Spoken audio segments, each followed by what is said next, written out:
दोस्तों, आज की कहानी में आपका स्वागत है। लेकिन कहानी शुरू करने से पहले कमेंट करके हमें ज़रूर बताएं कि आप हमारे वीडियोस कहां से देख रहे हैं। और हाँ, वीडियो को लाइक करें और चैनल को सब्सक्राइब करना ना भूलें। मेरा नाम शिवानगी है। मैं अपने पिता, बड़े भाई और माँ के साथ रहती थी। हम चारों लोग एक साथ बहुत खुश रहते थे। हमारे घर में पैसों की कोई कमी नहीं थी, लेकिन फिर भी मेरे माता पिता ने हमें कभी पैसों का घमंड करना नहीं सिखाया था। पिताजी हमेशा कहते थे कि इंसान कितना भी बड़ा क्यों ना हो जाए, उसे अपने से छोटे लोगों की इज्जत करना नहीं छोड़ना चाहिए। और शायद यही वजह थी कि मैं और भैया दोनों अपने घर में रहते हुए भी हमेशा ज़मीन से जुड़े रहे। मेरे पिता का अपना खुद का एक बड़ा बिजनेस था और भैया भी उन्हीं के साथ काम करते थे। उनकी कंपनी का नाम शहर के बड़े बिजनेस वालों में लिया जाता था। उनका काम कोल्ड चेन और फूड लॉजिस्टिक्स से जुड़ा हुआ था, यानी अलग अलग शहरों में खाने पीने की चीज़ें और जल्दी खराब होने वाला सामान उनकी कंपनी के कंट्रोल तापमान वाले वाहनों और स्टोरेज के जरिए एक जगह से दूसरी जगह पहुंचाया जाता था। उनकी कंपनी के पास शहर के बाहर एक बहुत बड़ा वेयरहाउस था, जहां अलग अलग तरह का सामान सुरक्षित तरीके से रखा जाता था और वहां से ज़रूरत के हिसाब से अलग अलग शहरों में भेजा जाता था। कंपनी में बहुत सारे कर्मचारी काम करते थे। किसी का काम गाड़ी चलाना था, तो कोई वेयरहाउस में सामान की एंट्री करता था, कोई अकाउंट्स देखता था, तो कोई ग्राहकों से बात करता था। कुछ लोग सप्लाई की पूरी व्यवस्था संभालते थे और ऑफिस में भी कई लोग अलग अलग काम करते थे। पिताजी हर चीज़ पर खुद नज़र रखते थे। सुबह जल्दी ऑफिस चले जाते थे और कई बार रात को देर से घर लौटते थे।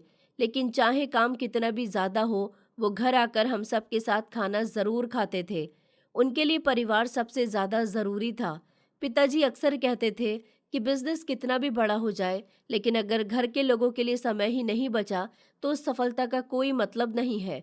भैया ने भी कॉलेज की पढ़ाई पूरी करने के बाद पिताजी के साथ बिज़नेस संभालना शुरू कर दिया था।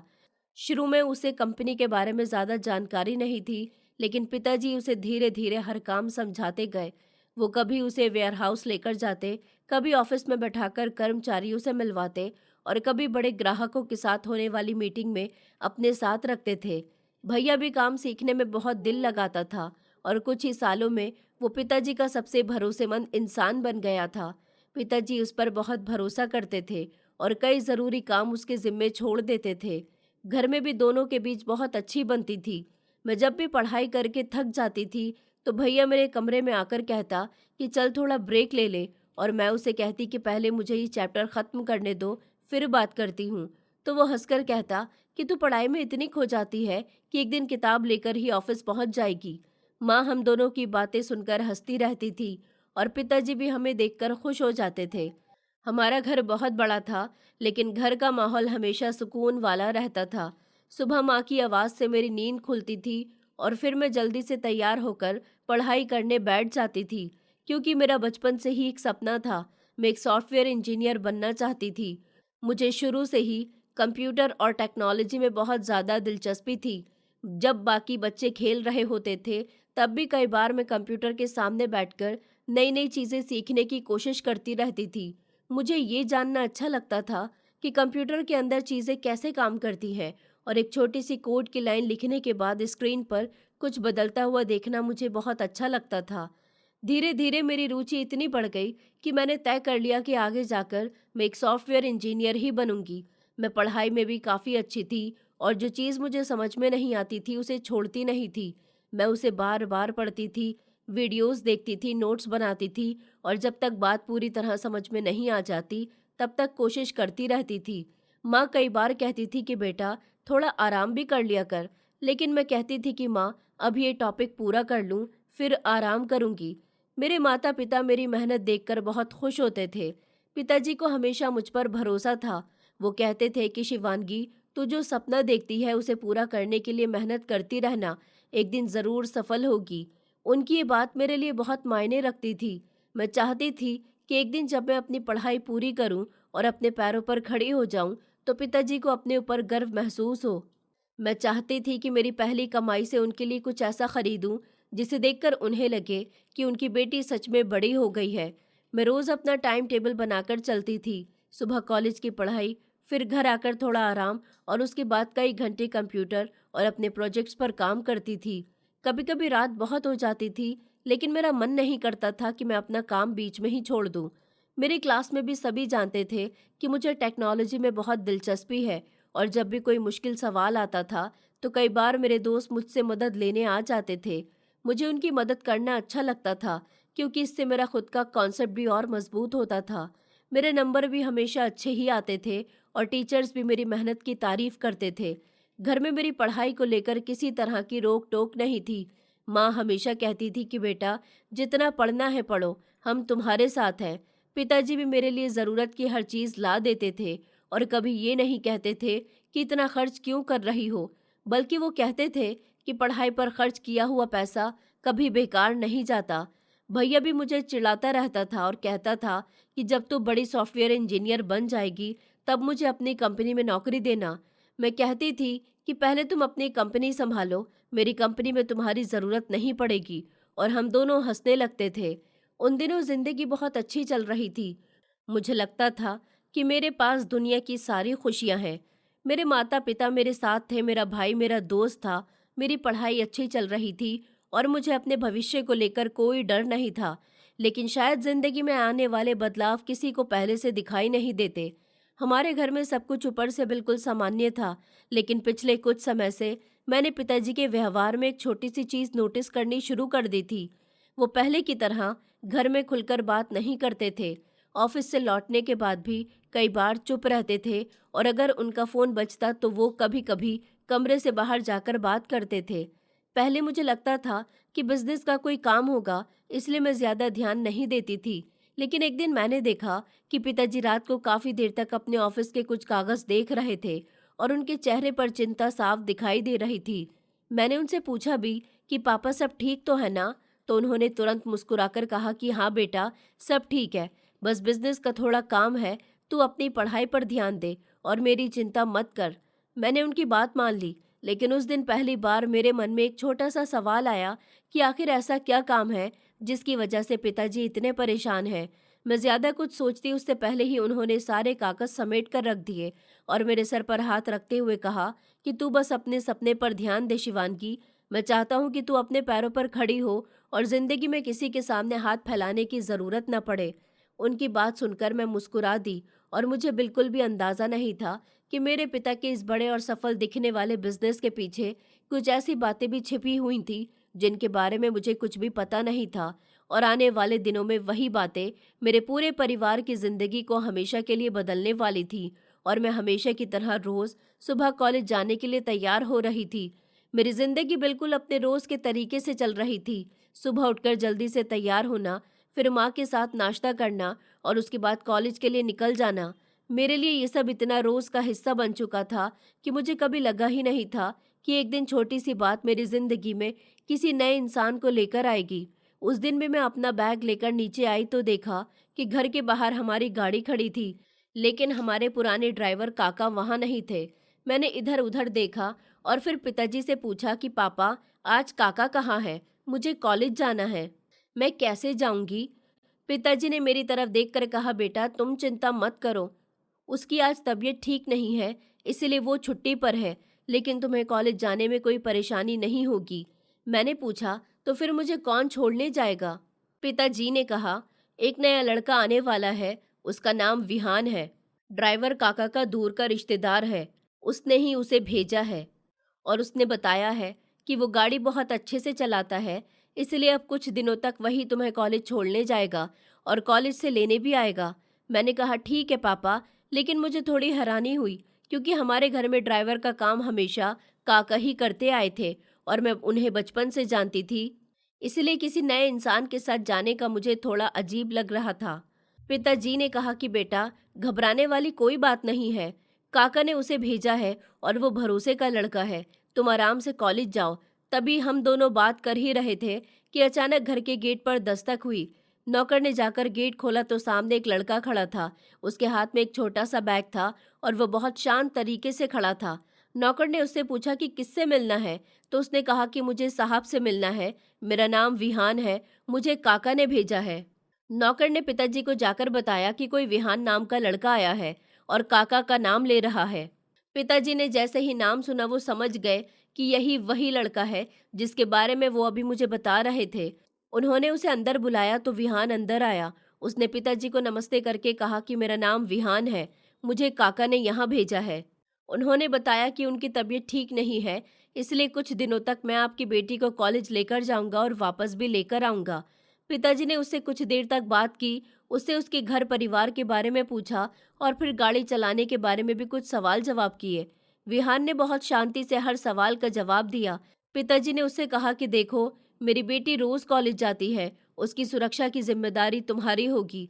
समय से उसे कॉलेज लेकर जाना और समय से वापस लेकर आना, और रास्ते में किसी तरह की परेशानी नहीं होनी चाहिए। विहान ने तुरंत कहा कि जी सर, आप बिल्कुल चिंता मत कीजिए, मैं पूरी जिम्मेदारी से काम करूंगा। पिताजी ने फिर मुझसे कहा कि शिवांगी चलो, अब देर हो रही है, कॉलेज के लिए निकलो। मैं भी अपना बैग लेकर बाहर आ गई और पहली बार मैंने विहान को ठीक से देखा। वो देखने में काफ़ी स्मार्ट था, उसकी उम्र भी मेरे आसपास ही लग रही थी। उसके बाल थोड़े बिखरे हुए थे, लेकिन उसके चेहरे पर एक अलग सा कॉन्फिडेंस था और उसके बात करने का तरीका भी बहुत शांत था। उसने गाड़ी का दरवाज़ा खोला और कहा, मैडम चलिए, देर हो जाएगी। मैंने हल्का सा मुस्कुराकर कहा कि हाँ चलिए, और फिर मैं गाड़ी में बैठ गई। उस दिन रास्ते भर हम दोनों के बीच ज़्यादा बात नहीं हुई। मैं भी चुपचाप खिड़की से बाहर देखती रही और वो पूरी सावधानी से गाड़ी चला रहा था। कॉलेज पहुंचकर उसने कहा कि मैं शाम को आपको लेने आ जाऊंगा। मैंने कहा ठीक है, और मैं अपना बैग लेकर अंदर चली गई। उस दिन मुझे नहीं पता था कि ये लड़का आगे चलकर मेरी जिंदगी में इतना खास होने वाला है। कॉलेज से वापस आई तो गेट के पास वही गाड़ी खड़ी थी और विहान मेरा इंतजार कर रहा था। मुझे देखते ही उसने गाड़ी का दरवाज़ा खोला और मैं उसमें बैठ गई। मैंने उससे पूछा कि आपको मेरा कॉलेज कैसा लगा। उसने कहा कि अच्छा है, लेकिन मैं अंदर नहीं गया तो मैं कैसे बता सकता हूँ। उसकी बात सुनकर मुझे हंसी आ गई और मैंने कहा कि सही बात है। फिर धीरे धीरे रास्ते में हमारी छोटी छोटी बातें होने लगी। वो ज़्यादा बातचीत नहीं करता था, लेकिन जब भी मैं कुछ उससे पूछती तो आराम से जवाब देता था।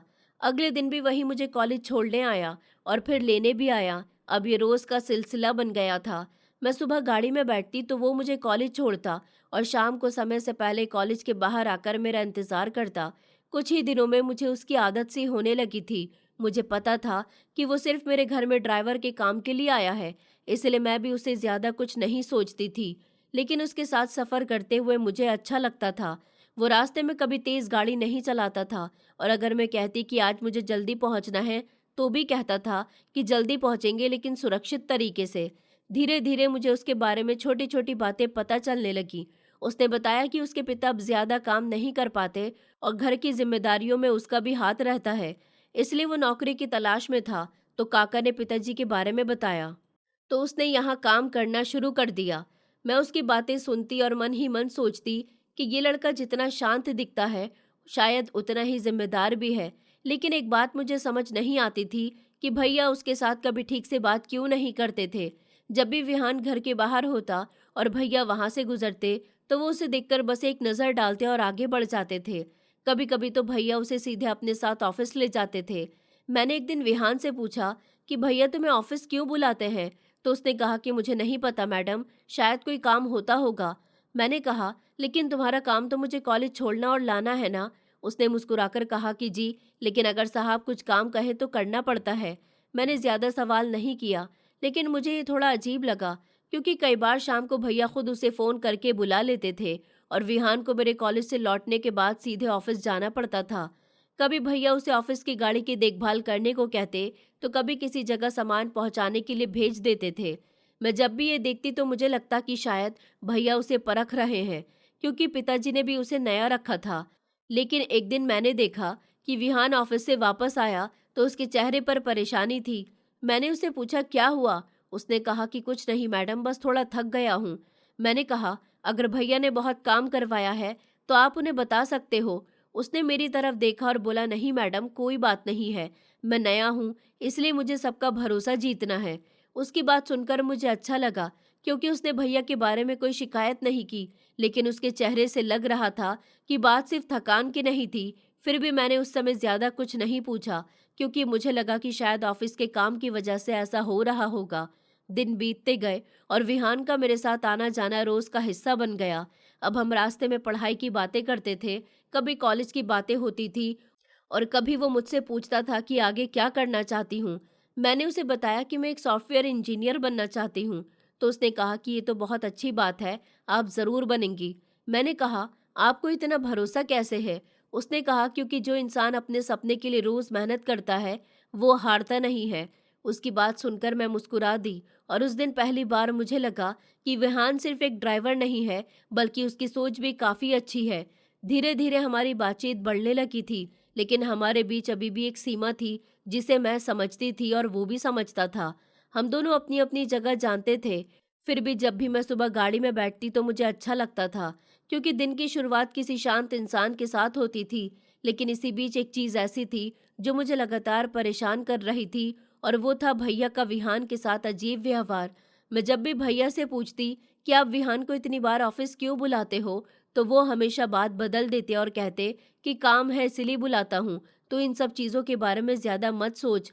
मैंने भी उस समय बात छोड़ दी, लेकिन मेरे मन में सवाल बढ़ता जा रहा था, क्योंकि एक तरफ पिताजी विहान पर भरोसा कर रहे थे, दूसरी तरफ भैया उसे बार बार अपने साथ ऑफिस लेकर जा रहे थे और कई बार देर रात तक उससे काम करवा रहे थे। मुझे समझ नहीं आ रहा था कि आखिर भैया को उससे इतना काम क्यों था, और विहान भी हर बार बिना कुछ कहे उनकी बात मान लेता था। मुझे तब बिल्कुल अंदाज़ा नहीं था कि भैया और विहान के बीच चल रही ये बातें आने वाले समय में मेरी ज़िंदगी का सबसे बड़ा राज खोलने वाली थी। और जिस बिज़नेस को मैं अपने पिता की मेहनत और सफलता की निशानी समझती थी, उसके पीछे भी कुछ ऐसा छिपा हुआ था जिसके बारे में मुझे कुछ भी पता नहीं था। और फिर धीरे धीरे विहान और मेरे बीच बहुत अच्छी बातचीत होने लगी थी। पहले हमारी बातें सिर्फ कॉलेज और घर आने जाने तक रहती थी, लेकिन अब हम एक दूसरे के बारे में छोटी छोटी बातें भी जानने लगे थे। मुझे उसकी सबसे अच्छी बात ये लगती थी कि वो मेरी बात ध्यान से सुनता था और कभी मुझे बीच में रोकता नहीं था। मैं उसे अपनी पढ़ाई के बारे में बताती थी, अपने सपनों के बारे में बताती थी, और वो हमेशा मेरा हौसला बढ़ाता था। कई बार कॉलेज से वापस आते हुए मैं उसे पूरे दिन की बातें बताती रहती और वो चुपचाप सुनता रहता था। फिर किसी बात पर हम दोनों हंसने लगते थे। धीरे धीरे मुझे खुद समझ आने लगा था कि मैं उसे सिर्फ पसंद नहीं करती, बल्कि मन ही मन उसे बहुत ज़्यादा चाहने लगी हूँ। उसके साथ रहने पर मुझे एक अलग तरह की खुशी मिलती थी, और जब वो किसी दिन मुझे कॉलेज छोड़ने नहीं आता था, तो मुझे पूरा दिन अजीब सा लगता था। मैं कई बार खुद से पूछती थी कि आखिर मुझे उसके साथ इतना अच्छा क्यों लगता है, लेकिन जवाब मेरे पास पहले से था। मैं उससे प्यार करने लगी थी। एक दिन कॉलेज से वापस आते समय हम दोनों रास्ते में थे और मैं काफ़ी देर से मन में कुछ सोच रही थी। विहान ने गाड़ी चलाते हुए मुझसे पूछा कि क्या हुआ, आज आप बहुत चुप हैं। मैंने कहा कि कुछ नहीं, बस तुमसे एक बात करनी है। उसने कहा कि जी बोलिए। मैंने कुछ देर हिम्मत जुटाई और फिर सीधे उसकी तरफ देखते हुए कहा, विहान, मैं तुम्हें बहुत पसंद करती हूँ, क्या तुम मुझसे शादी करोगे? मेरी बात सुनते ही उसने गाड़ी की रफ्तार थोड़ी कम कर दी और कुछ पल तक बिल्कुल चुप रहा। फिर उसने मेरी तरफ देखकर कहा, मैडम, आप भी कैसी बातें कर रही हैं, ये ठीक नहीं है। मैंने कहा, मुझे पता है कि ये बात सुनकर तुम्हें अजीब लग रहा होगा, लेकिन मैं सच में बोल रही हूँ। मैं तुम्हें बहुत ज़्यादा पसंद करती हूँ और मैं सच में तुमसे शादी करना चाहती हूँ। उसने कहा, लेकिन आपके पिताजी ये बात सुनकर क्या सोचेंगे? आप उनके घर की बेटी हैं और मैं उनके यहाँ काम करता हूँ। वो कभी इस रिश्ते के लिए तैयार नहीं होंगे। मैंने कहा, वो तो बात की बात है, पहले तुम मुझे ये बताओ कि क्या तुम मुझे पसंद नहीं करते? उसने तुरंत कहा कि ऐसी बात नहीं है, आप भी मुझे बहुत पसंद है, लेकिन मैं बस इस रिश्ते को लेकर डरता हूँ। मैंने कहा, तो फिर तुम पीछे क्यों हट रहे हो? अगर हम दोनों एक दूसरे को पसंद करते हैं और एक दूसरे के साथ रहना चाहते हैं, तो फिर बाकी बातें हम मिलकर संभाल लेंगे। उसने कुछ नहीं कहा, तो मैंने उसका हाथ अपने हाथों में लेकर कहा, विहान, मैं मजाक नहीं कर रही हूँ, मैं तुम्हें सच में बहुत चाहती हूँ और मैं तुम्हारे साथ अपनी पूरी जिंदगी बिताना चाहती हूँ। उसने मेरी तरफ देखा और धीरे से कहा कि मैं भी आपको पसंद करता हूँ, लेकिन मुझे कभी नहीं लगा था कि आप मेरे लिए इतना कुछ महसूस करती हैं। मैंने कहा, तो अब सोचने की ज़रूरत नहीं है, बस मुझे अपना जवाब दो। उसने कुछ देर मुस्कुराकर कहा, अगर आप सच में मेरे साथ रहना चाहती हैं, तो मैं भी आपको कभी अकेला नहीं छोड़ूंगा। उसकी बात सुनते ही मेरी खुशी का कोई ठिकाना नहीं रहा। मुझे लगा जैसे मेरी जिंदगी की सबसे बड़ी खुशी मुझे मिल गई हो। मैंने उससे कहा, तो फिर पक्का है ना? उसने कहा कि हाँ पक्का। और उसी पल मैंने मन ही मन फैसला कर लिया कि अब मैं अपने पिताजी से इस रिश्ते के बारे में ज़रूर बात करूंगी। मुझे अपने पिताजी पर पूरा भरोसा था क्योंकि वो मुझसे बहुत प्यार करते थे। मुझे लगता था कि शायद पहले उन्हें थोड़ा गुस्सा आएगा, लेकिन जब वो मेरी खुशी देखेंगे तो ज़रूर मान जाएंगे। मुझे हमेशा से लगता था कि मेरे पिताजी मेरी किसी भी खुशी के खिलाफ नहीं जाएंगे, इसलिए मैंने कुछ दिन तक इंतज़ार किया और इस बीच में मैं और विहान पहले से भी ज़्यादा करीब आ गए थे। हम दोनों अपने आने वाले जीवन के बारे में बातें करते थे। मैं उसे बताती थी कि शादी के बाद भी मैं अपनी पढ़ाई पूरी करूंगी और सॉफ्टवेयर इंजीनियर बनने का सपना नहीं छोड़ूंगी। और वो कहता था कि मैं तुम्हें पढ़ने से कभी नहीं रोकूंगा, बल्कि मैं तो चाहता हूँ कि तुम अपना सपना पूरा करो। उसकी ये बात सुनकर मेरा भरोसा और बढ़ जाता था। धीरे धीरे कई दिन गुजर गए और फिर एक शाम मुझे लगा कि अब मुझे पिताजी से बात कर ही लेनी चाहिए। उस दिन हम सब लोगों ने रात का खाना एक साथ खाया था। खाना खाने के बाद माँ और पिताजी हॉल में बैठे हुए आपस में कुछ बात कर रहे थे। भैया भी उस समय अपने कमरे में ही थे। मैं काफ़ी देर से सोच रही थी कि बात कैसे शुरू करूं। फिर मैंने हिम्मत करके कहा, माँ पिताजी, मुझे आप दोनों से कुछ ज़रूरी बात करनी है। मेरी आवाज़ सुनकर दोनों ने मेरी तरफ देखा। माँ ने कहा, हाँ बेटा बोलो, क्या बात है। मैंने कहा, मैं किसी को पसंद करती हूँ और मैं उससे शादी करना चाहती हूँ। मेरी बात सुनते ही दोनों कुछ पल के लिए चुप हो गए। पिताजी ने मेरी तरफ देखते हुए पूछा, तुम किसकी बात कर रही हो और किससे शादी करना चाहती हो। मैंने कहा, पापा, वो लड़का बहुत अच्छा है, बहुत ईमानदार है और सच में मैं उसे बहुत ज़्यादा पसंद करती हूँ। पिताजी ने फिर पूछा, आखिर कौन है, उसका नाम तो बताओ। मैंने धीरे से कहा, पापा, उसका नाम विहान है। इतना सुनते ही पिताजी का चेहरा अचानक बदल गया। उनके चेहरे पर गुस्सा साफ दिखाई देने लगा। उन्होंने तेज आवाज में कहा, तुम क्या बकवास कर रही हो। मैंने कहा, पापा, मैं सच बोल रही हूँ। मैं विहान से प्यार करती हूँ और उससे ही शादी करना चाहती हूँ। पिताजी ने कहा कि इस पूरी दुनिया में तुम्हें क्या एक वो ड्राइवर ही मिला था। तुम मेरी बेटी हो, तुम्हें पता भी है तुम किस घर में पैदा हुई हो। तुम करोड़ों की मालकिन हो और तुम हमारे घर के ड्राइवर से शादी करने की बात कर रही हो। मैंने कहा, पापा, मुझे पैसों से ज़्यादा अपनी ज़िंदगी की खुशी चाहिए और मुझे लगता है कि विहान मेरे लिए सही इंसान है। पिताजी ने कहा कि तुम्हें अभी कुछ समझ नहीं आ रहा है, ये सिर्फ एक उम्र का जोश है। कुछ दिनों के बाद तुम्हें खुद ही समझ आ जाएगा कि तुमने कितनी बड़ी गलती की है। मैंने कहा, पापा, ये कोई गलती नहीं है। मैं उसे काफ़ी समय से जानती हूँ और मैंने सोच समझकर ही ये फैसला लिया है। तभी भैया भी हॉल में आ गए और उन्होंने पूछा कि क्या हुआ है, इतना शोर क्यों हो रहा है। पिताजी ने गुस्से में उन्हें सारी बात बता दी। भैया ने मेरी तरफ देखा और बिना मेरी बात समझे मुझ पर चिल्लाने लगे। उन्होंने कहा, शिवानगी, तुम्हारा दिमाग खराब हो गया है क्या।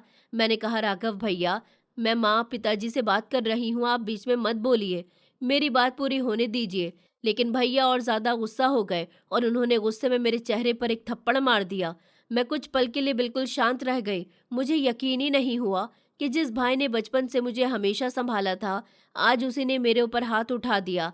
मेरी आंखों में आंसू आ गए, लेकिन मैंने खुद को संभाला और कहा, राघव भैया, आप मुझे मार सकते हैं लेकिन मेरे फैसले को नहीं बदल सकते। मैं सच में विहान से प्यार करती हूँ और मैं उसके बिना नहीं रह सकती। भैया ने कहा, अगर तुम्हें इतना ही प्यार है तो जाओ उसके साथ और फिर कभी इस घर की तरफ मुड़कर मत देखना।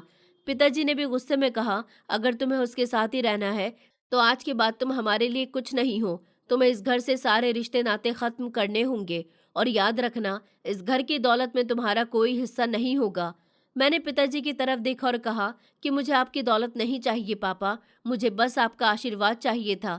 लेकिन अगर वो भी नहीं मिल सकता तो मैं बिना पैसे के भी अपनी ज़िंदगी शुरू कर लूँगी। मैं विहान के साथ रहूँगी और अपनी एक नई दुनिया बनाऊँगी।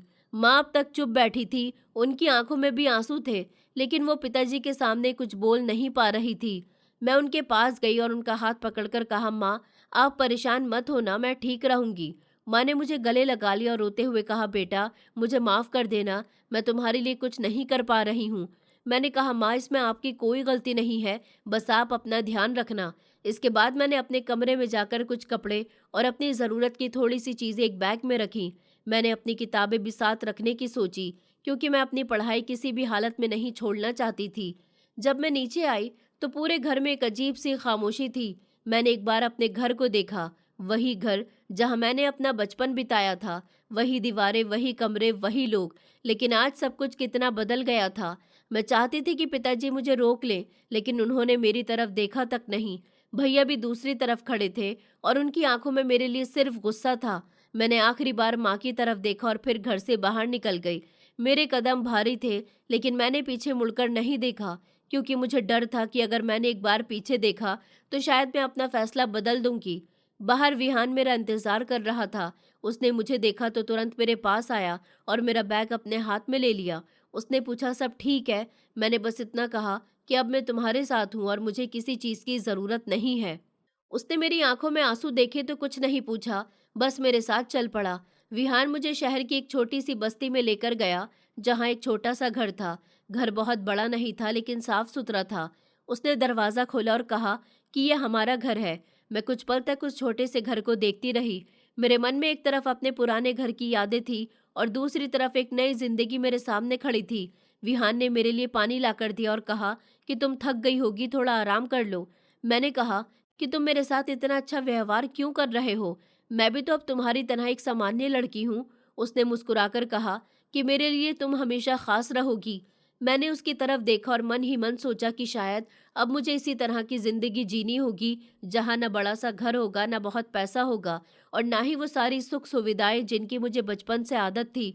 लेकिन मेरे पास विहान था और मुझे यही सबसे बड़ी खुशी लग रही थी। मैंने खुद से कहा कि चाहे आगे कितनी भी मुश्किलें आएं, मैं अपनी पढ़ाई पूरी करूंगी, अपना सपना पूरा करूंगी और विहान के साथ मिलकर अपनी जिंदगी को अपने तरीके से बनाऊंगी। मुझे नहीं पता था कि जिस प्यार को मैं अपनी जिंदगी की सबसे बड़ी खुशी समझ रही थी, उसके पीछे भी कुछ ऐसे सच छिपे हुए थे जिनसे मैं पूरी तरह अनजान थी। और आने वाला वक्त मेरी इस नई जिंदगी की असली तस्वीर मेरे सामने रखने वाला था। और फिर मैं विहान के पास जाकर बैठ गई। वो मेरे लिए उठकर पानी लेकर आया और मेरे हाथ में ग्लास देते हुए बोला कि पहले पानी पी लो, तुम सुबह से बहुत परेशान हो। मैंने पानी पिया और फिर उसकी तरफ देखकर कहा कि विहान, मुझे तुमसे एक ज़रूरी बात करनी है। उसने कहा कि जी बताइए, क्या बात है? मैंने कहा, देखो, अब हम दोनों को मिलकर अपना घर चलाना है और मैं तुम्हारे ऊपर कोई बोझ नहीं हूँ। मैं चाहती हूँ कि हम दोनों मिलकर अपनी ज़िंदगी आगे बढ़ाएं। मैं अपनी पढ़ाई भी पूरी करूँगी और साथ में कुछ पैसे भी कमाऊँगी, ताकि घर के खर्चों में तुम्हारा हाथ बटा सकूं। उसने मेरे दोनों हाथ अपने हाथों में लेकर कहा कि हाँ बिल्कुल, तुम जो करना चाहती हो करो, मैं तुम्हें कभी नहीं रोकूंगा, बल्कि मैं चाहता हूँ कि तुम अपना सपना पूरा करो। उसकी बात सुनकर मुझे बहुत अच्छा लगा, क्योंकि घर छोड़ने के बाद मेरे मन में सबसे बड़ा डर यही था कि कहीं मेरी पढ़ाई बीच में न छूट जाए। मैंने कहा, मैं पढ़ाई छोड़ना नहीं चाहती और साथ में ऐसा काम करना चाहती हूँ जिसे मैं घर से ही कर सकूं, ताकि तुम्हें भी मदद मिले और मेरे खर्चों के लिए मुझे किसी पर निर्भर न रहना पड़े। उसने कहा, तो फिर सोचो कि तुम क्या कर सकती हो। मैंने कहा, मैंने सोचा है कि मैं ऑनलाइन काम शुरू करूंगी, क्योंकि मेरे पास फ़ोन है और मुझे लिखने का काम भी अच्छा लगता है। मैं ऑनलाइन कंटेंट राइटिंग और सोशल मीडिया मैनेजमेंट का काम कर सकती हूँ। शुरू में ज़्यादा पैसे ना मिले, लेकिन अगर मैंने मेहनत की तो धीरे धीरे काम बढ़ सकता है। विहान ने मेरी बात ध्यान से सुनी और कहा कि मुझे तुम्हारा आइडिया बहुत अच्छा लगा, तुम बिल्कुल शुरू करो और मैं भी अपने लिए कोई अच्छी नौकरी ढूंढता हूँ। फिर हम दोनों मिलकर अपना घर चलाएंगे। उसकी बात सुनकर मुझे अंदर से बहुत हिम्मत मिली। अगले ही दिन मैंने अपने फ़ोन पर काम ढूंढना शुरू कर दिया। मैंने अलग अलग जगहों पर अपने काम के बारे में जानकारी भेजी और छोटे छोटे क्लाइंट से बात करना शुरू किया। शुरुआत में मुझे काफ़ी मुश्किलें आईं, क्योंकि मुझे समझ नहीं आ रहा था कि काम कहाँ से मिलेगा और किसी को अपना काम कैसे दिखाना है। लेकिन मैंने हार नहीं मानी। मैंने अपने पुराने प्रोजेक्ट्स के कुछ नमूने तैयार किए और लोगों को भेजने लगी। धीरे धीरे मुझे छोटे छोटे काम मिलने लगे। कोई अपने बिजनेस के लिए सोशल मीडिया पोस्ट लिखवाता, तो कोई कैप्शन तैयार करवाता, किसी को पोस्ट के लिए नए आइडिया चाहिए होते और किसी को अपने सोशल मीडिया अकाउंट पर रोज़ का कंटेंट अपलोड करवाना होता था। मैं फ़ोन से ही क्लाइंट से बात करती, उनका काम समझती और फिर समय के हिसाब से पोस्ट तैयार करके उन्हें भेज देती थी। शुरू में एक काम करने में मुझे बहुत समय लगता था, लेकिन जैसे जैसे अनुभव बढ़ता गया, मैं जल्दी से और अच्छे तरीके से काम करने लगी। मेरे कुछ क्लाइंट्स को मेरा काम पसंद आने लगा और उन्होंने अपने जानने वालों को भी मेरे बारे में बताया, जिससे धीरे धीरे मुझे नए काम मिलने लगे। मैं दिन में अपनी पढ़ाई करती और खाली समय में ऑनलाइन काम करती थी। कई बार रात को भी देर तक बैठकर काम करना पड़ता था, लेकिन मुझे थकान कम महसूस होती थी, क्योंकि मुझे पता था कि मैं अपने पैरों पर खड़ी होने की कोशिश कर रही हूँ। मुझे अपने माता पिता की याद ज़रूर आती थी, लेकिन मैं खुद को समझाती थी कि मैंने जो रास्ता चुना है उसमें मुझे मेहनत करनी होगी। कुछ ही महीनों में मेरे पास इतना काम आने लगा कि मैं हर महीने करीब 30 से 40 हज़ार रुपये तक कमाने लगी थी। मेरे लिए ये बहुत बड़ी बात थी, क्योंकि मैंने कभी नहीं सोचा था कि सिर्फ अपने फ़ोन और अपनी मेहनत से मैं घर बैठे इतना कमा पाऊंगी। जब पहली बार मेरे अकाउंट में मेरी मेहनत के पैसे आए तो मैं बहुत खुश हुई। मैंने विहान को बताया तो वो भी बहुत खुश हुआ और बोला कि मुझे तुम पर गर्व है। मैंने कहा ये तो अभी शुरुआत है, मैं आगे और मेहनत करूंगी और एक दिन अपनी पढ़ाई पूरी करके एक अच्छी सॉफ्टवेयर इंजीनियर भी बनूंगी। उसने कहा कि मुझे तुम पर पूरा भरोसा है कि तुम अपना सपना ज़रूर पूरा करोगी। विहान की बातें सुनकर मुझे लगता था कि मैंने सही इंसान पर भरोसा किया। वो मेरी हर बात ध्यान से सुनता था और जब भी मैं किसी काम को लेकर परेशान होती तो मुझे सलाह देता था। कई बार मुझे किसी क्लाइंट के साथ काम करने में दिक्कत होती तो मैं उससे बात करती और वो अपने हिसाब से मुझे समझाता कि किस तरह शांत रहकर बात करनी चाहिए और किस तरह काम को समय पर पूरा करना चाहिए। मुझे उसकी ये बातें अच्छी लगती थी और मुझे लगता था कि हम दोनों सच में एक दूसरे का सहारा बन चुके हैं। इसी बीच विहान भी अपने लिए नौकरी ढूंढने लगा था। कुछ दिनों की कोशिश के बाद उसे एक कपड़ों के शोरूम में अच्छी सी नौकरी मिल गई थी। उसने मुझे बताया तो मैं भी बहुत खुश हुई। मैंने कहा, अब तो हमारी जिंदगी और अच्छी हो जाएगी। उसने कहा कि हाँ, अब हम दोनों मिलकर अपना घर अच्छे से चला पाएंगे। हमने अपनी शादी भी कर ली थी और वो भी अपनी मर्जी से। हमने कोर्ट जाकर कोर्ट मैरिज की थी। उस दिन हमारे पास कोई बड़ी पार्टी करने के पैसे नहीं थे, लेकिन फिर भी मैं बहुत खुश थी क्योंकि मुझे लगता था कि अब मैं और विहान हमेशा साथ रहेंगे। हमने एक दूसरे के सामने वादा किया था कि चाहे जिंदगी में कितनी भी परेशानियां आए, हम एक दूसरे का साथ नहीं छोड़ेंगे। शादी के बाद हमारा छोटा सा घर मुझे बहुत अच्छा लगने लगा था। सुबह मैं अपनी पढ़ाई और काम करती थी और विहान नौकरी पर चला जाता था। शाम को जब वो वापस आता तो हम दोनों साथ बैठकर खाना खाते और दिन भर की बातें करते। शुरुआत में सब कुछ बहुत अच्छा चल रहा था, लेकिन कुछ समय के बाद मैंने ध्यान दिया कि विहान अक्सर घर से देर से आने लगा था। पहले जब वो देर से आता था तो मुझे खुद ही फ़ोन करके बता देता था कि आज दुकान पर काम ज़्यादा है, इसलिए देर हो जाएगी। लेकिन धीरे धीरे उसने फ़ोन करना भी कम कर दिया। कई बार काफ़ी रात हो जाती और मैं खाना बनाकर उसका बस इंतज़ार करती रहती। जब वो घर आता तो मैं उससे पूछती कि तुम इतनी देर से कहाँ थे? तो वो हमेशा यही कहता कि तुम्हें पता है ना, कपड़ों के शोरूम में कितनी भीड़ रहती है। कभी कोई ग्राहक आता है तो कभी कोई ग्राहक आता है, कभी स्टॉक का काम निकल आता है, इसलिए मैं बस काम में ही लगा रहता हूँ। मैंने कहा, अच्छा तो ठीक है, कोई बात नहीं, मैं समझती हूँ। तुम मेहनत कर रहे हो और घर के लिए ही तो कर रहे हो। उसकी बात सुनकर मैं ज़्यादा सवाल जवाब नहीं करती थी और उसके लिए गर्म खाना सर्व कर देती थी और उसके लिए खाना गर्म करके रख देती थी। हम दोनों खाना खाते और फिर सो जाते थे। मुझे लगता था कि शायद नई नौकरी है, इसलिए उसे ज़्यादा समय देना पड़ रहा होगा। मैं भी अपने काम में व्यस्त रहने लगी थी क्योंकि अब मेरे क्लाइंट्स बढ़ रहे थे और पढ़ाई भी साथ साथ चल रही थी। कई बार मैं खुद इतनी व्यस्त रहती थी कि मुझे पता भी नहीं चलता था कि रात कब हो गई। लेकिन जब काम खत्म करके मैं विहान का इंतज़ार करती तो मन में एक अलग ही खुशी होती थी कि वो आएगा और हम दोनों थोड़ी देर बैठकर बातें करेंगे। धीरे धीरे हमारा घर छोटे हुए भी मुझे बहुत प्यारा लगने लगा था क्योंकि वहाँ हर चीज़ हमने अपनी मेहनत से बनाई थी। एक दिन मैंने अपनी कमाई से घर के लिए कुछ सामान खरीदा तो विहान ने मजाक में कहा कि अब तो हमारा घर भी धीरे धीरे बड़े लोगों जैसा लगने लगा है।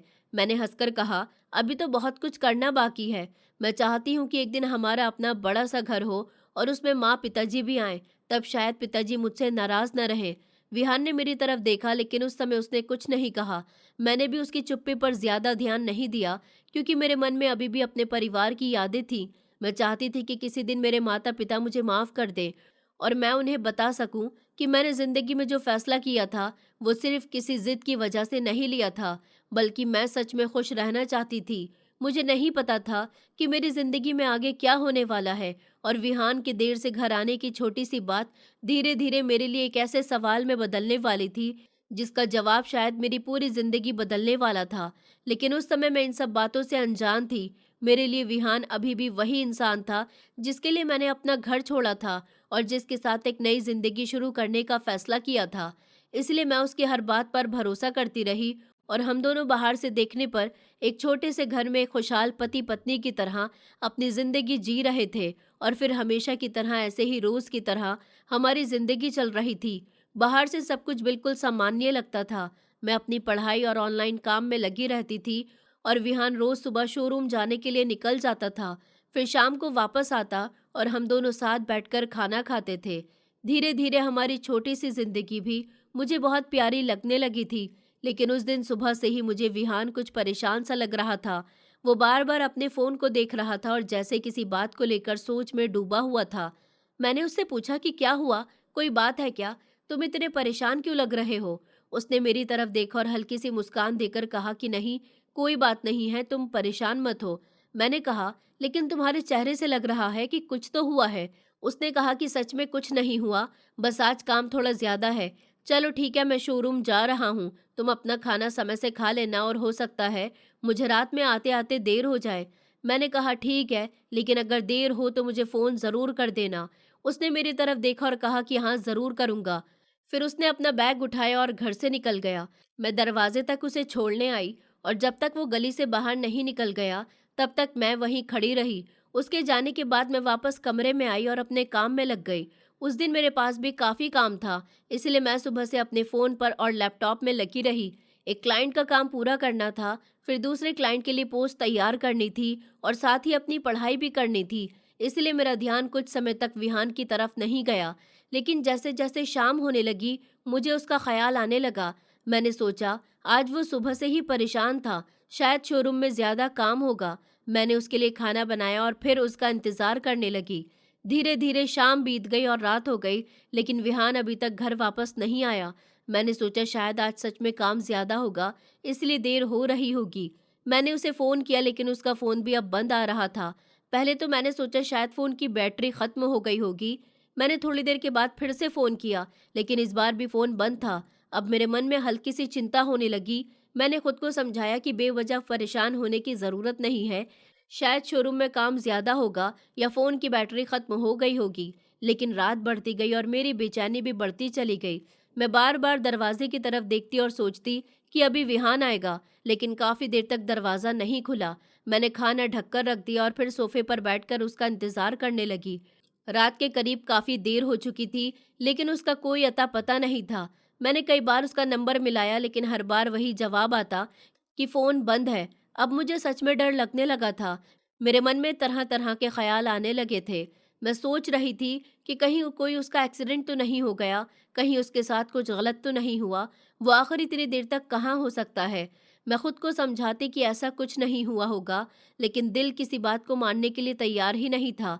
मैं पूरी रात ठीक से सो नहीं पाई। कभी दरवाजे के पास जाकर बाहर देखती, कभी फ़ोन हाथ में लेकर उसका नंबर मिलाती और कभी ऊपर वाले से बस यही प्रार्थना करती कि विहान जहाँ भी हो ठीक हो और जल्दी से घर वापस आ जाए। रात कब खत्म हुई मुझे पता ही नहीं चला। सुबह का सूरज निकल आया, लेकिन विहान अभी तक वापस नहीं आया था। मैं पूरी तरह से थक चुकी थी, लेकिन फिर भी मेरी आंखों में नींद नहीं थी। मैं घर के गेट के पास खड़ी होकर सड़क की तरफ देख रही थी। मुझे हर आने वाली गाड़ी में लगता था कि शायद विहान आया है, लेकिन हर बार मेरी उम्मीद टूट जाती थी। मैं वापस अंदर आई और सोफे पर बैठ गई। मेरा सर बहुत भारी हो रहा था और आंखें भी बंद होने लगी थी, शायद पूरी रात जागने की वजह से। अचानक मेरी आंख लग गई। तभी कुछ देर के बाद घर की बैल बजी। बैल की आवाज़ सुनते ही मेरी आंख खुल गई और मैं तुरंत उठकर दरवाजे की तरफ भागी। मेरे मन में बस यही था कि शायद विहान वापस आ गया। मैंने जल्दी से दरवाज़ा खोला और सामने जो इंसान खड़ा था, उसे देखकर मैं कुछ पल के लिए बिल्कुल चुप रह गई। मेरे सामने विहान खड़ा था, लेकिन वो वही कपड़े पहने हुए नहीं था जिनमें वो रोज़ शोरूम जाता था, बल्कि उसने पुलिस की यूनिफ़ॉर्म पहन रखी थी। मैं उसे देखते ही हैरान रह गई। मुझे कुछ समझ ही नहीं आया कि मैं क्या देख रही हूँ। मेरे पैरों के नीचे से जैसे ज़मीन खिसक गई। मैंने उसकी तरफ देखते हुए कहा, विहान, तुम पुलिस की यूनिफ़ॉर्म में, क्या बात है? तुम मेरे साथ कोई मज़ाक कर रहे हो क्या? वो कुछ पल तक चुप रहा, फिर उसने कहा, नहीं शिवानगी, आज तुम्हें मुझे एक ऐसा सच बताना है जिसे मैंने अब तक तुमसे छुपा कर रखा है। मैंने घबराकर पूछा, कैसा सच? तुम मुझे डरा क्यों रहे हो? चलो अंदर आओ और मुझे बताओ आखिर हुआ क्या है? वो अंदर आया और कुछ देर तक मेरे सामने खड़ा रहा। फिर उसने कहा कि मैं कोई ड्राइवर नहीं हूँ और ना ही मैं कोई गरीब लड़का हूँ। मैं एक आईपीएस ऑफिसर विहान वर्मा हूँ। ये सुनते ही मैं जैसे अपनी जगह पर जम गई। मैंने उसकी तरफ देखा और मेरे मुंह से बस इतना निकला कि क्या मैंने सही सुना? तुम एक आईपीएस ऑफिसर हो? उसने कहा कि हाँ, और मैं काफ़ी समय से एक ऐसे मामले पर काम कर रहा था जिसकी वजह से मुझे तुम्हारे घर पर ड्राइवर बनकर आना पड़ा था। मैंने कहा, लेकिन क्यों? उसने कहा, तुम्हारे पिता के बिजनेस को लेकर हमारी टीम को कुछ समय से शक था। हमें जानकारी मिली थी कि उस बिजनेस की आड़ में गैर कानूनी काम हो सकता है और जांच के दौरान तुम्हारे भाई राघव का नाम बार बार सामने आ रहा था।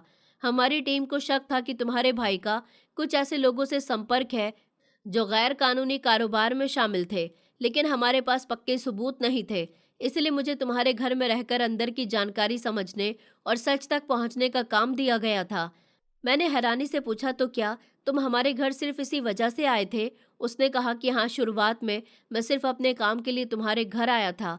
जब मैं पहली बार तुम्हारे घर पहुंचा था, तब तुम मेरे लिए सिर्फ उस परिवार की बेटी थी जिसकी जांच चल रही थी। मुझे तुम्हारे बारे में कुछ पता नहीं था और मैं अपना काम पूरा करने के लिए वहां आया था। मैंने तुम्हारे पिता और तुम्हारे भाई दोनों पर नजर रखनी शुरू की थी, लेकिन धीरे धीरे मुझे समझ आने लगा कि तुम्हारे पिता का इन सब चीज़ों में कोई हाथ नहीं है। वो अपने बिजनेस को ईमानदारी से चलाने की कोशिश कर रहे थे। उन्हें इस बात का अंदाज़ा तक नहीं था कि उनके पीठ पीछे राघव क्या कर रहा है। ये सुनकर मेरी आंखें भर आईं, क्योंकि मुझे याद आने लगा कि पिताजी किस तरह अपने बिजनेस को लेकर हमेशा मेहनत करते थे और कई बार परेशान रहते थे। लेकिन मैंने कभी नहीं सोचा था कि उनकी अपनी कंपनी के अंदर ही उनके साथ इतना बड़ा धोखा हो रहा है। विहान ने आगे कहा, जब मुझे राघव पर शक और मजबूत हुआ, तो मैंने उसकी गतिविधियों के बारे में जानकारी जुटानी शुरू की। मैं सीधे उसके सामने जाकर कुछ नहीं कर सकता था, क्योंकि अगर उसे पता चल जाता कि मैं एक पुलिस अधिकारी हूँ, तो वो सावधान हो जाता और हमारे पास मौजूद जानकारी भी खत्म हो सकती थी। इसलिए मुझे बहुत संभलकर काम करना पड़ा। मैंने उसके संपर्क में आने वाले लोगों के बारे में जानकारी जुटाई, उसकी कुछ संदिग्ध मीटिंग्स के सबूत इकट्ठे किए और हमारी टीम ने कई चीज़ों की जांच की। धीरे धीरे हमारे पास उसके खिलाफ काफ़ी सबूत आने लगे, लेकिन मुझे तब तक कुछ नहीं करना था जब तक हमारे पास पूरा मामला साफ ना हो जाए। मैंने पूछा, लेकिन भैया को शक नहीं हुआ कि तुम पुलिस वाले हो? उसने कहा, नहीं, क्योंकि मैं लगातार वही भूमिका निभा रहा था जो सबको दिखाई दे रही थी। मैं तुम्हें कॉलेज लेकर जाता था और वापस लाता था, और कभी कभी राघव मुझे ऑफिस के काम के लिए बुला लेता था। उसी दौरान मुझे उसकी गतिविधियों के बारे में जानकारी जुटाने का मौका मिलता था। मैंने कहा, तो जब तुम मुझे कॉलेज छोड़ने आते थे, तब भी तुम अपना काम कर रहे थे? उसने कहा, शुरुआत में हाँ, लेकिन बाद में सब कुछ बदल गया। मैंने पूछा, कैसे? उसने मेरी तरफ देखकर कहा, क्योंकि धीरे धीरे मेरी नज़रों के सामने तुम सिर्फ उस घर की बेटी नहीं रही, तुम मेरे लिए एक ऐसी इंसान बन गई जिसकी मुझे सच में परवाह होने लगी। मैं तुम्हारे साथ समय बिताते हुए तुम्हारी पढ़ाई, तुम्हारे सपने और तुम्हारी सोच समझने लगा था, और मुझे पता ही नहीं चला कि कब मैं तुम्हें पसंद करने लगा। मैंने उसकी तरफ देखा तो मेरे मन में भी उस समय की सारी बातें घूमने लगी जब मैंने पहली बार उसे अपने दिल की बात बताई थी। विहान ने कहा, मैंने सोचा था कि जब तक मेरा काम पूरा नहीं हो जाता, मैं तुम्हें कुछ नहीं बताऊंगा, लेकिन उससे पहले ही तुमने मुझसे शादी की बात कर दी और मैं खुद को रोक ही नहीं पाया। मैंने भी तुमसे अपने दिल की बात कह दी, लेकिन उसके बाद जो हुआ उसकी मुझे उम्मीद नहीं थी। मैंने कहा, तुम मेरे लिए अपना घर छोड़ने को तैयार हो गए? उसने कहा, मैं तुम्हें अकेला नहीं छोड़ना चाहता था, लेकिन साथ ही मैं ये भी चाहता था कि मेरा काम पहले पूरा हो जाए। इसलिए मैं तुम्हें उस छोटे से घर में लेकर आया था जो मेरा अपना घर नहीं था। मैंने कुछ समय के लिए उसे किराए पर लिया था, ताकि जब तक जांच पूरी न हो जाए हम वहां सुरक्षित रह सकें। मैं उसकी बातें सुनकर बिल्कुल चुप थी। मुझे ऐसा लग रहा था जैसे मेरी जिंदगी की सारी पुरानी बातें मेरे सामने एक साथ घूम रही हों। मैंने उससे पूछा, लेकिन तुमने मुझे पहले क्यों नहीं बताया? उसने कहा, क्योंकि अगर मैं तुम्हें पहले बता देता तो तुम्हारी जान भी खतरे में पड़ सकती थी और मेरे पूरे काम पर असर पड़ सकता था। मैं चाहता था कि पहले तुम्हारे भाई के खिलाफ पक्के सबूत मिले और उसके बाद ही तुम्हें सब सच बताऊं। लेकिन हालात ऐसे बन गए कि मुझे आज पूरी टीम के साथ कार्रवाई करनी पड़ी। राघव बाहर के कुछ लोगों के साथ एक बड़ी डील करने वाला था। हमारी टीम पहले से तैयार थी। जैसे ही हमें पक्का भरोसा हुआ कि हमारे पास ज़रूरी सबूत है, हमने कार्रवाई की और राघव को गिरफ्तार कर लिया गया। इसी वजह से मैं पूरी रात तुम्हारे पास नहीं आ पाया। मैंने पूरी रात उससे संपर्क करने की कोशिश की थी, लेकिन उसका फ़ोन बंद था और अब मुझे समझ आ रहा था कि वो कहाँ था और क्यों नहीं आ पाया था। मेरी आंखों से आंसू निकलने लगे। मैंने कहा, विहान, मुझे तुम पे गुस्सा भी आ रहा है क्योंकि तुमने मुझसे इतनी बड़ी बात छुपाई, लेकिन मुझे ये भी समझ आ रहा है कि तुमने ऐसा क्यों किया। उसने कहा, मुझे माफ़ कर दो शिवानगी, मेरा मकसद तुम्हें धोखा देना नहीं था, मैं बस तुम्हें सुरक्षित रखना चाहता था। मैंने उससे कहा, मुझे बस इतना दुख है कि मैंने तुम पर भरोसा किया और तुमने मुझे अपनी ज़िंदगी का इतना बड़ा सच नहीं बताया। उसने मेरा हाथ पकड़कर कहा, अब मैं तुमसे कुछ नहीं छुपाऊंगा। तभी उसने कहा, एक और बात है और शायद ये तुम्हारे लिए सबसे ज़रूरी होगी। मैंने पूछा, क्या? उसने कहा, तुम्हारे माता पिता को अब सब सच पता चल चुका है। मैंने उन्हें बताया कि तुम्हारे पिता का इस पूरे मामले में कोई दोष नहीं था और तुम्हारे भाई ने उनकी जानकारी के बिना ये सब कुछ किया था। मैं तुम्हें उनसे मिलाने आया हूँ। ये सुनते ही मेरा दिल जोर से धड़कने लगा। मुझे अपने माता पिता की बहुत याद आती थी। मैंने कई बार सोचा था कि शायद वो मुझे कभी माफ़ नहीं करेंगे, लेकिन उस दिन जब विहान मुझे उनके पास लेकर गया तो माँ मुझे देखते ही रोने लगी और उन्होंने मुझे अपने गले से लगा लिया। मैं भी उनसे लिपटकर बहुत रोई। माँ बार बार कह रही थी कि बेटा, मुझे माफ़ कर दे, मैं उस दिन तेरे लिए कुछ नहीं कर पाई। मैंने कहा, माँ आपकी कोई गलती नहीं थी। पिताजी कुछ दूर खड़े थे, उनके चेहरे पर पछतावा साफ दिखाई दे रहा था। वो धीरे धीरे मेरे पास आए और मेरे सर पर हाथ रखकर बोले, बेटा, मुझे नहीं पता था कि मेरा अपना बेटा मेरे पीछे इतने बड़े काम में शामिल है। मुझे हमेशा लगता था कि मैं अपने परिवार और बिजनेस को संभाल रहा हूँ, लेकिन मुझे इस बात का बिल्कुल भी अंदाज़ा नहीं था कि मेरे भरोसे का गलत फ़ायदा उठाया जा रहा है। मैंने पिताजी को अपने गले लगा लिया और इतने समय से मेरे अंदर जो दर्द था, वो जैसे बाहर निकल गया। राघव को उसके किए हुए काम की कानूनी सज़ा मिल रही थी और इस बार पिताजी ने साफ कह दिया था कि उसके किए की जिम्मेदारी वो खुद उठाएगा। विहान की जांच की वजह से सब सच सबके सामने आ गया और पिताजी के ऊपर लगा शक भी खत्म हो गया। मुझे भी समझ आया कि जिस घर से मैं गुस्से से निकल गई थी, वहां बहुत कुछ ऐसा था जिसे मैं जानती ही नहीं थी। मैं अपने माता पिता के साथ वापस रहने लगी और विहान भी अब मेरे सामने अपने असली रूप में था। हम दोनों ने अपनी जिंदगी को फिर से नए तरीके से शुरू किया। अब मेरे लिए वो सिर्फ वो लड़का नहीं था जिससे मैं प्यार करती थी, बल्कि वो एक ऐसा इंसान था जिसने अपने काम के बीच में मेरी सुरक्षा और मेरे सपने की चिंता की थी। मैंने अपनी पढ़ाई फिर से पूरी मेहनत से शुरू कर दी और अपना ऑनलाइन काम भी जारी रखा। पिताजी ने भी मुझे कभी काम करने से नहीं रोका और माँ मेरे लिए पहले की तरह खाना बनाकर मेरा इंतजार करती थी। घर में बहुत कुछ बदल चुका था, लेकिन धीरे धीरे सब ठीक होने लगा। और सबसे बड़ी बात यह थी कि अब हमारे परिवार के बीच कोई झूठ नहीं था। हम सब एक दूसरे से खुलकर बात करते थे और राघव की वजह से जो भरोसा टूटा था, उसे धीरे धीरे फिर से जोड़ने की कोशिश कर रहे थे। विहान भी अब जब घर आता तो पुलिस की नौकरी और अपनी जिम्मेदारियों की बातें करता और मैं उसे अपने काम और पढ़ाई के बारे में बताती थी। कभी कभी मैं सोचती थी कि अगर उस दिन विहान मेरे घर ड्राइवर बनकर नहीं आया होता तो शायद मेरी जिंदगी कभी इस मोड़ पर नहीं आती, लेकिन शायद जिंदगी ने हमारे लिए यही रास्ता चुना था। मैंने अपने परिवार को फिर से पाया, अपना सपना फिर से संभाला और उस इंसान का साथ भी मिला जिसे मैं दिल से चाहती थी। अब हम सब लोग एक साथ एक परिवार की तरह रहने लगे थे और मुझे समझ आ गया था कि जिंदगी में सिर्फ पैसा और बड़ा घर ही जरूरी नहीं होता, बल्कि सच्चे रिश्तों में भरोसा और एक दूसरे का साथ भी उतना ही जरूरी होता है। और उस दिन के बाद मैंने ठान लिया कि चाहे जिंदगी में कितनी भी मुश्किलें आए, मैं अपने सपनों को पूरा करूंगी और अपने परिवार के साथ मिलकर अपनी जिंदगी को खुशहाल बनाने की पूरी कोशिश करूंगी।